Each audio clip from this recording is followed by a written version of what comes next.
Here we go! Hoje a gente vai ver como é que a gente cria structs em C. Então, como é que a gente cria um tipo novo que não existe por padrão em C, não é um tipo primitivo em C. Então, a gente pode definir um novo nome e agrupar uma série de variáveis de tipos primitivos para criar uma nova representação para o nosso algoritmo. Mas antes de falar de structs, a gente vai falar um pouco de enumerações. Então, o que seria a enumeração? A enumeração nada mais é do que a gente ter um tipo novo de dado que tem uma série de possíveis valores constantes. Sempre vão ser valores constantes. Então aqui a gente criou uma enum chamada color para representar cores e diz que os tipos possíveis delas são as constantes red, green e blue. A gente pode também ter, por exemplo, eu vou criar um método ali que eu vou receber uma variável do tipo enum, color, e aí eu posso ir lá e definir que aquela constante red significa o texto red, de mesmo nome, mesma coisa para green e blue. Desse jeito eu consigo reutilizar esse enum sempre que eu quiser representar uma cor dessas que eu defini. Aqui um outro exemplo, então a gente vai ter uma enum que vai representar todas as semanas, os dias da semana, e ali eu vou ter uma representação textual de cada um desses tipos. Então basta eu usar como se fosse um vetor ali, né? A gente tem uma vetor de variáveis constantes do tipo char, e aí ali eu posso representar e na hora que eu quiser usar o dia eu só acesso aquele vetor e vai me dar a representação textual daquele dia da semana. Importante, independente não só em enum, mas em outros tipos de dado, como as structs, depois que a gente vai ver, a gente pode usar o typedef para definir um novo nome para ela. Para não ter que toda vez que eu for usar uma variável desse tipo, colocar enum antes, então eu posso definir com typedef e dizer minha enum se chama color. Então, desse jeito, toda vez que eu quiser ter uma variável desse tipo, só ponho color, não preciso colocar o tipo enum antes. Agora, structs, vocês podem baixar o código-fonte, todos os códigos-fonte que eu mostrar nessa aula, nesse link do GitHub. Então, o que seria uma struct? Aqui a gente tem 4 exemplos de structs, no qual eu estou agrupando uma série de variáveis e estou definindo um novo nome para ela.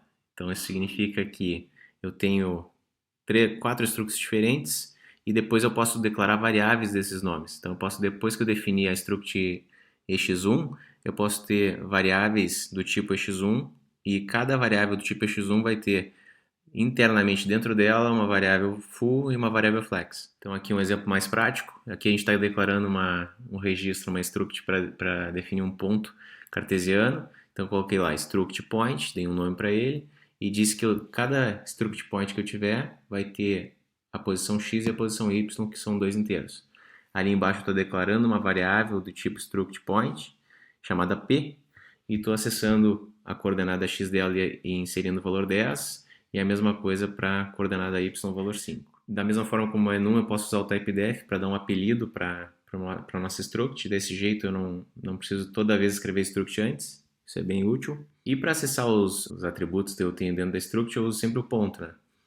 Agora, se eu tiver um ponteiro para uma struct, aí eu vou usar a setinha ao invés do ponto. Então aqui um exemplo, ó, eu tenho o myObject, que é uma struct, que tem o x e y, e tenho um ponteiro p que aponta para uma variável myStruct, e aí eu estou recebendo o endereço de memória através do símbolo e comercial do myObject.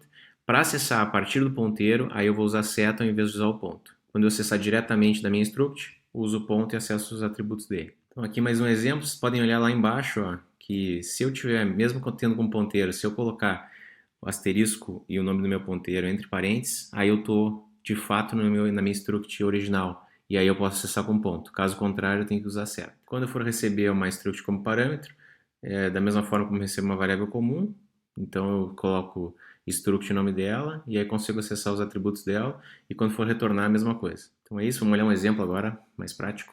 Então o que eu defini aqui? Primeiro eu importei a biblioteca stdio, que é para entrada e saída, printf, scanf, stdlib também para algumas funções auxiliares, e a math.h para cálculos matemáticos. Defini uma struct chamada vértice, que tem dois atributos, x e y, da mesma forma como a gente tem o ponto lá. Defini também a struct triângulo, que tem dentro dela 3 vértices, então eu tenho 3 variáveis do tipo que eu defini antes, struct vértice.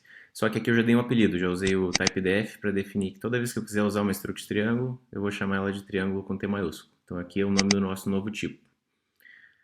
E fiz dois métodos. um que calcula a distância entre dois vértices que eu recebi como parâmetro, e então faz o cálculo ali, diminui o ponto x do ponto x do outro vértice, a mesma coisa para o y, e calcula a raiz quadrada dele.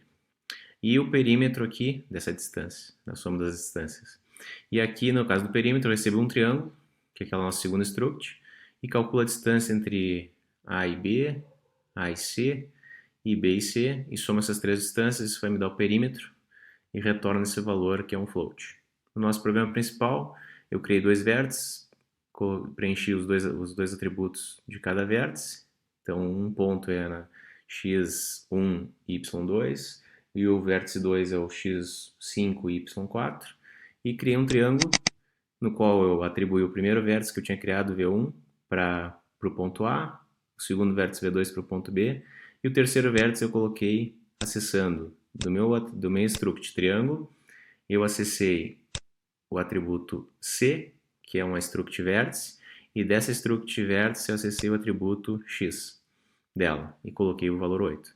Fiz a mesma coisa para o Y, coloquei o valor 9, e aqui eu estou dando um print do valor de X e Y de cada vértice que eu tenho. Depois estou colocando o cálculo do perímetro dele, que é aquela função aqui, e a distância entre o V1 e o V2, os primeiros dois vértices que eu criei. Então vamos rodar. Primeira coisa que eu tenho que fazer aqui é compilar o nosso código. Compilei, não deu nenhum erro. E agora eu vou executar ele. Então vocês podem notar aqui, primeiro ele mostrou o valor de AX e AY. Os outros dois vértices também ele mostrou, então, conforme eu criei. Aqui o segundo vértice, aqui o terceiro. Depois ele calculou o perímetro, a partir daquele meu triângulo, os 3 pontos. E aqui ele fez a distância entre o ponto A e o ponto B, do vértice 1 e o vértice 2. E mostrou na tela. Então, é isso. Até a próxima videoaula.